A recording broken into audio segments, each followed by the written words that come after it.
ka-art, for today's video ay gagawa nga ako ng balloon toys gamit ang empty plastic bottle at saka gagamitan natin siya ng balloon. So, una kong ginawa dito, kinat ko nga itong ating empty plastic bottle. Ayan, so hiwain ko lang siya ng pahaba. So, mas maganda dito kung isasagad natin sa pinakadulo niya. Pero itong nagawa ko kasi is hindi ko siya naisagad sa dulo niya. Kaya medyo hindi siya nagballoon. Pero okay naman siya. So, ano kong ginawa dito ay nilagay ko na nga yung balloons. Tapos, inilagay ko na siya ng hangin. So, ito na siya. Pagkatapos, tinakpan ko siya. Nilagyan ko na rin ng tali yung kanyang takip. Ayan, tapos nilagyan ko din siya gumawa ako ng ilalagay natin na pinakamata niya.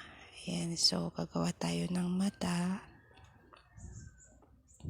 Ayan, tapos lalagyan din natin siya ng bunganga niya. Ayan, so gagawa din tayo ng bunganga niya. So, ayan.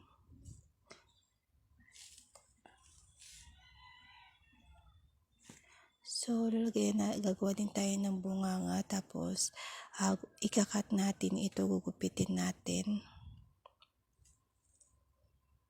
Gugupitin lang natin ito, pagkatapos ididikit natin dito sa ating ginawang balloons.